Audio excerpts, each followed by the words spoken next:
What do you think about starting? Do you mind it?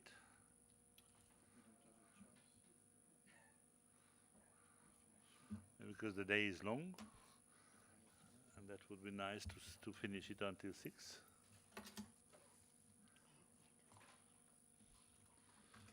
So good afternoon, ladies and gentlemen. Welcome to the workshop number 4, entitled Landscape and Transhumance. My name is Gkoltsiou. I am from Hungary, and I had the great opportunity to the chair of this session. So for the first time, I should like to ask Monsieur Edouard de Laubrie, Federation of Agricultural Museums and Rural Heritage, Paris and Marseille. Please, the stage is yours. Transhumance Roots in Europe. That is the title of the presentation. Please, here. You can use it. Okay. Would you close the door, please? Thank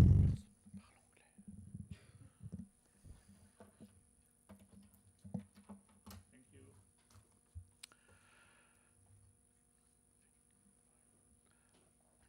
As a final note on the Canepal European program, I will quickly expand of some of the characteristics that make transhumance in Euro-Mediterranean practice in my point of view.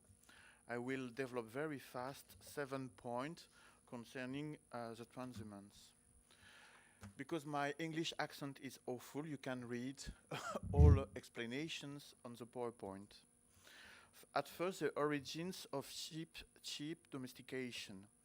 The three phenomena are to be distinguished: the animal breeding, domestication, and farming. The first evidence of animal breeding and domestication was discovered in the Mediterranean Middle East. Around 8,500 before Christ, domestication led to a morphological change, reducing the size of animals, sheep, cattle, and pigs. These animals then differed from their wild ancestors.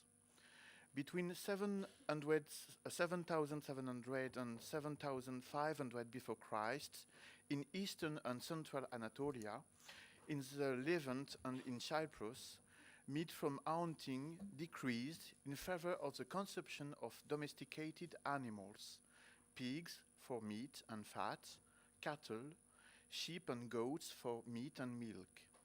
The size of sheep greatly decreased because man began intentional crossbreeding, selection, crossing, and breed improvement for specified production goals. However, in the more arid lands, man preferred to have robust and versatile livestock.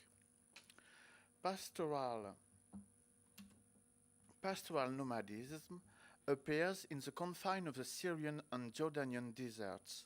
In winter, sheep and goat herders take their flock to the poor pasture of arid areas, to the richest green pastures in spring. From the Middle East, livestock slowly spread to the west between 6,800 before Christ in Crete and in the Bosphorus, and then in 5,500 before Christ in the south of the Iberian Peninsula. In the Middle East, domestication existed 1,000 years before farming, but on the north shore of the Mediterranean area, domesticated animals appeared along with livestock and at the same time as agriculture for cereals and pulses and manufacture of pottery.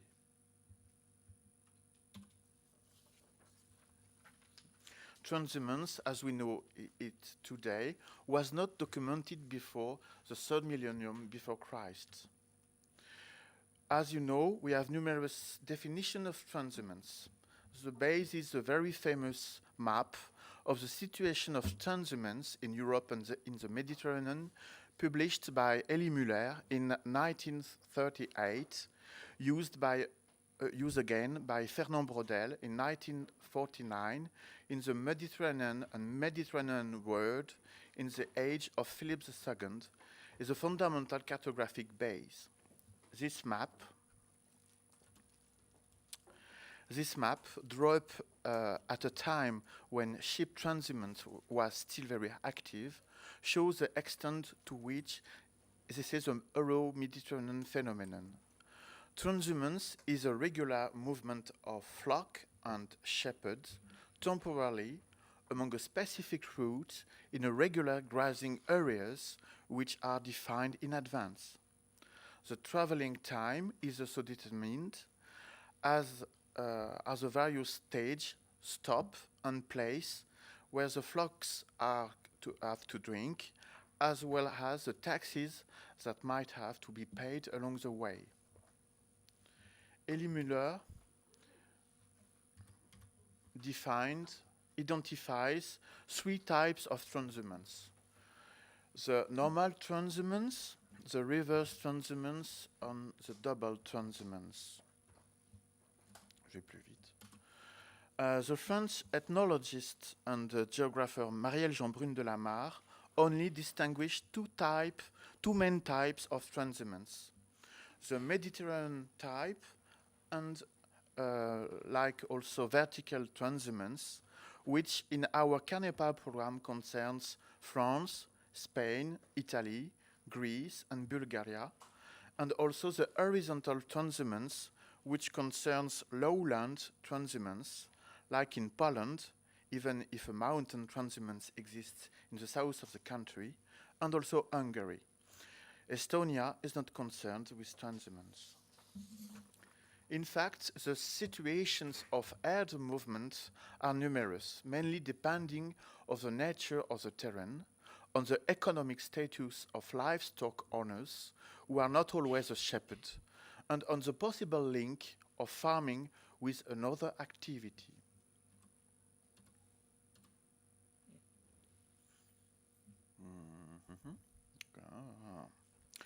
Beyond the traditional definition, many local variation exists.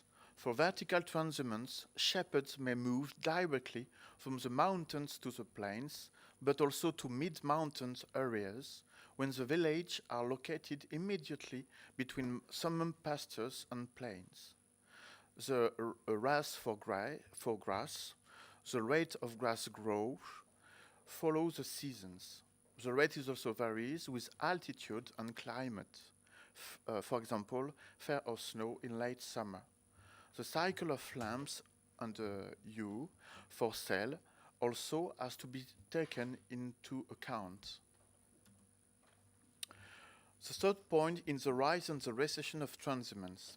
In the most countries, transhumance road networks were established at the end of the Roman period. This again expanded significantly in the Middle Ages with the exploitation of wool. Wealthy bourgeois owners of a larger herds or religious institutions such as monasteries or abbeys encouraged the development of transhumance in Spain, in France, and in Italy. It was also a way to clear or to occupy land in an extensive and natural way. Pastoralism was also increasingly associated with agricultural activity, the agropastoralism. This was particularly the case for modest shepherds who owned their flock, allowing them to diversify their production. Part of the family remained in the village to use the land, while some other went to the summer pastures. Transhumance was carried out on widely varied distance from tens of kilometers to about 300 kilometers. Almost everywhere in Europe, there was a recession in sheep farming and transhumance in the second half of the 19th century. Several factors were responsible for this phenomenon. It was mainly due to the collapse of wool prices in favor of the development of other materials used for industrial textile production, such as cotton. The gradual disappearance of collective land from the 17th century in England and in Flanders, and from the 19th century in France, in Italy, and in Greece, made the practice of transhumance increasingly difficult to employment. In addition, following extensive breeding and phasing wool, intensive farming for meat was gradually developed. Milk and cheese production was also growing. Meanwhile, for the selection of sheep breeds, focusing on meat and milk was carried out to the detriment of the rustic breeds more adapted to transhumance. In the 19th century in Western Europe, with the development of industry, the multiple economic crises led to mutations of countryside, inciting the most vulnerable farmers to migrate to towns. Gradually, the sheep leather industry also declined. In the 19th century, for countries that experiment the communist period, pastoralism has not been encouraged. Other sectors have been prioritized, such as industry development. Rural populations have generally been encouraged to leave the countryside to become workers. Some political decisions have led the abandonment of pastoral practice, in particular in Poland, in the Podal region, and in Bulgaria, and in the country of the former Yugoslavia. The traditional organization of pastoral practices and summer pasture management has been drastically disrupted.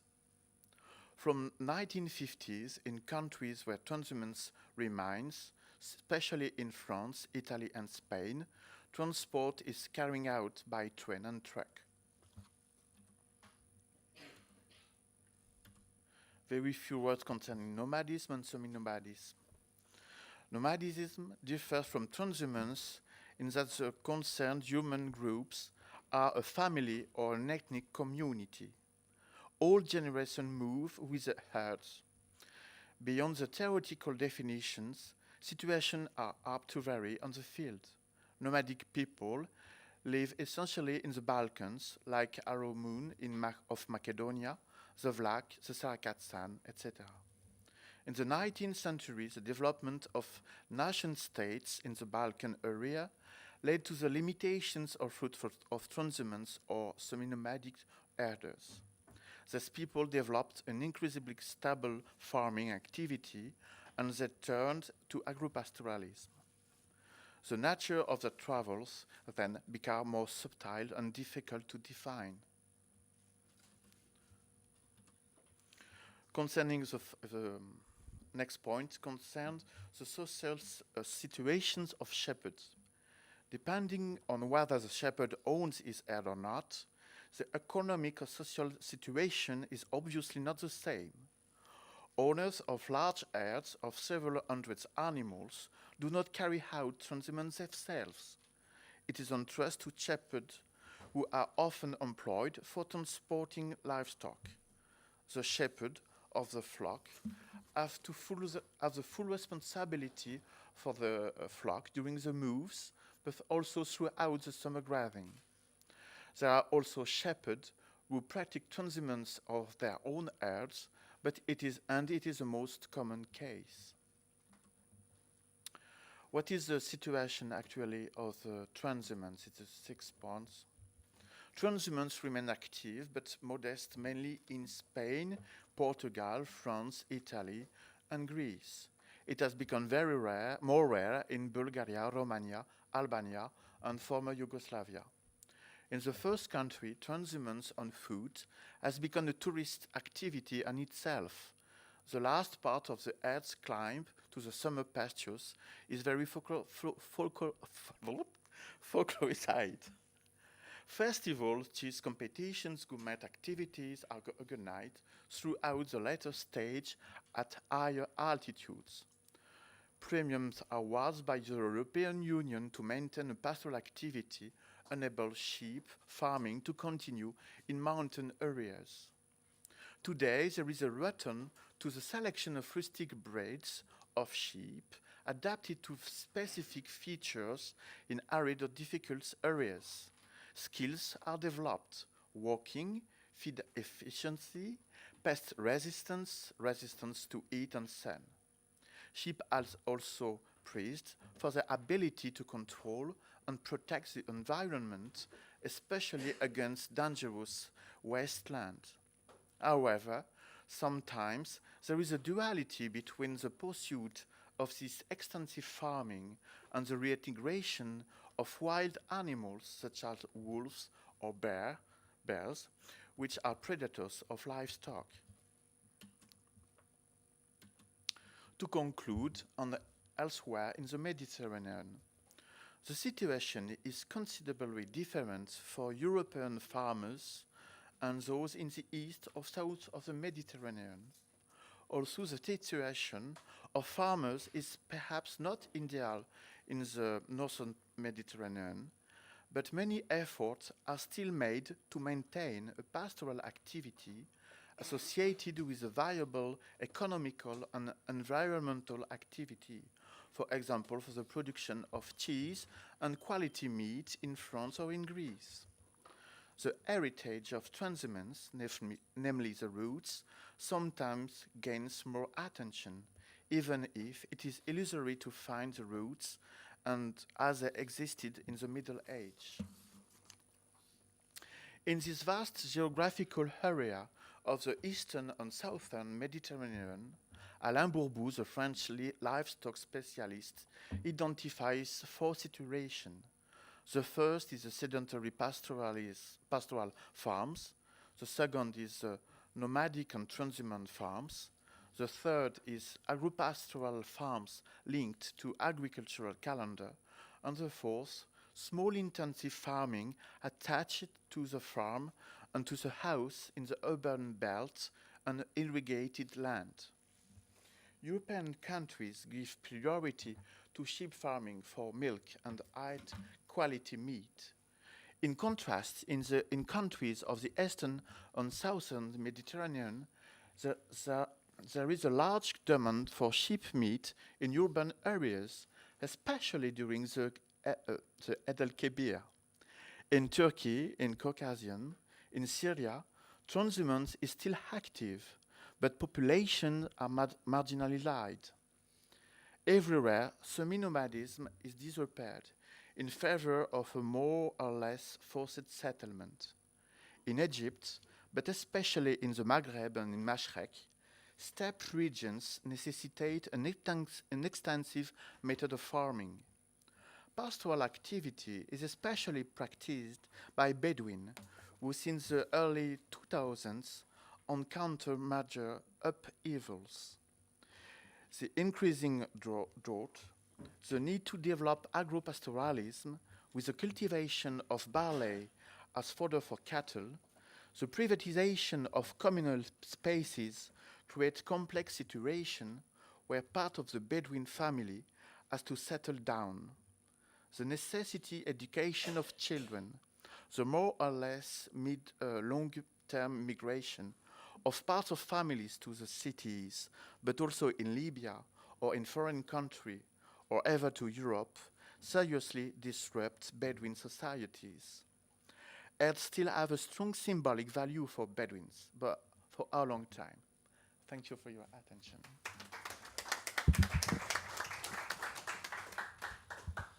Thank you, Edouard. I think that was an interesting presentation. If I try to summarize it, only such expressions are coming into my mind, like historical background, clarification of the meaning of the expression, periodization, and the situation of nowadays. That was very interesting. I hope you are full of questions, but please wait a little bit, because the next presenter is Dr. Aikaterini Gkoltsiou, landscape architect, and the title is Sheep and the Landscape, an assessment of pastoral landscapes in Greece. Please, the stage is yours. Thanks very much. And the microphone. the microphone. Okay, thanks very much.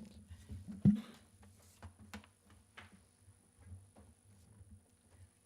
hold on to find the presentation. Okay. Gkoltsiou. Huh? Okay. Good. So, good afternoon. My presentation.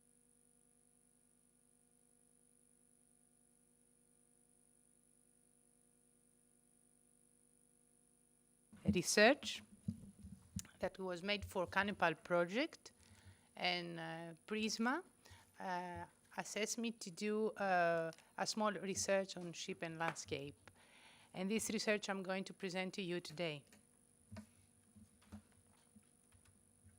So just a brief outline of the presentation. I'm going to give you the objective of the project in general and a general review of Canepal project focusing on sheep and landscape and the methodology that we basically follow. Then how we conclude to some more general types of Greek pastoral landscapes and the significant landscape elements that we have point, and some conclusion at the end. So the aim of the project, first of all, was to do an assessment of the Greek landscapes formed and maintained by sheep farming and grazing, and to promote basically sheep farming as a tool for landscape management and maintenance. And the objective of the project itself were first to provide an assessment, a description of the character and distinctiveness and quality of the pastoral landscapes, to identify the factors of change that have influenced the landscape today, and the past and the future, and to promote basically awareness of the Greek pastoral landscapes and their importance and for conservation, enhancement, and restoration. So the Canepal project aimed to present basically an overview of the way that sheep farming has affected and continues to affect the European landscapes, are seen from the perspective of a selection of countries that were participating in this project.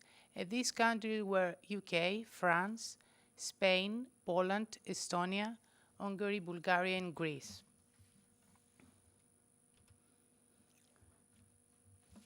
Starting from and focusing on Greece, I'm giving you just the three basic types concerning pastures. And these types are basically the free-roaming landscapes, the shepherd landscapes, and the transhumant landscapes.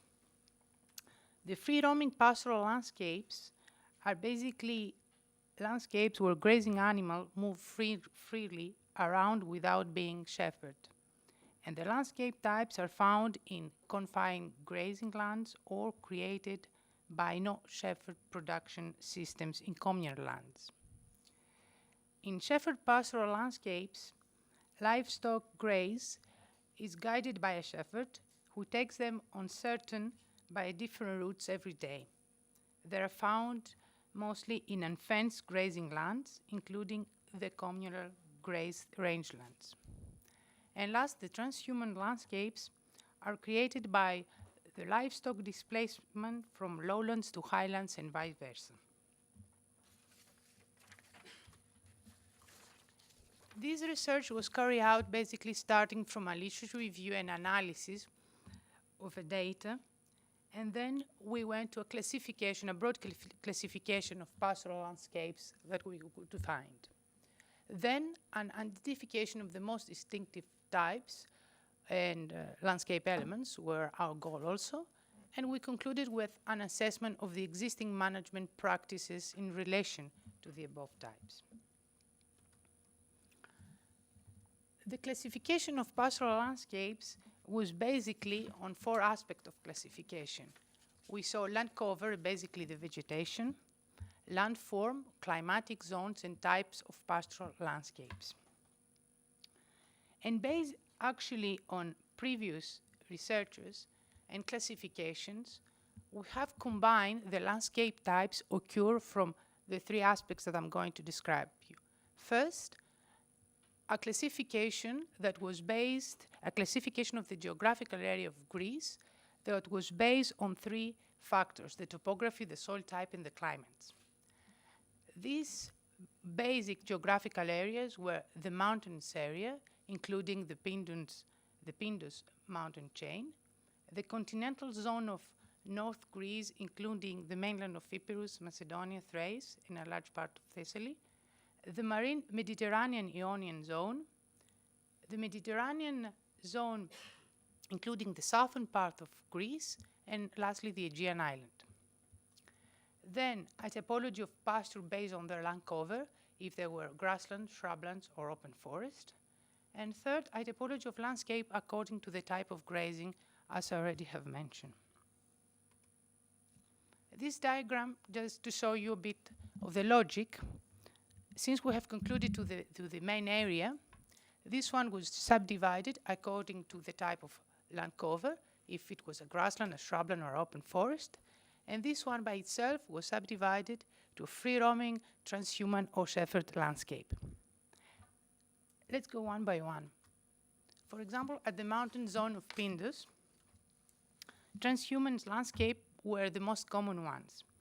The animals kept were mainly sheep and goats with different transhuman practices, and cobble paths, arch bridges are the remaining distinctive trace of landscape from the past that we find today.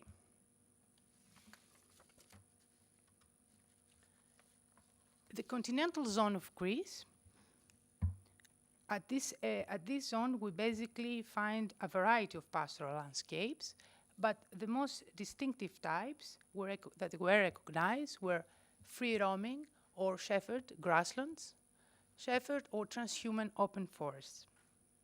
This zone is characterized by big plains with serial cultivation, has a long history in that, but as well as from broadleaves and coniferous forests. At the Ionian Islands, the pastoral landscapes were mainly free-roaming grassland or shrublands, and shepherd shrublands also.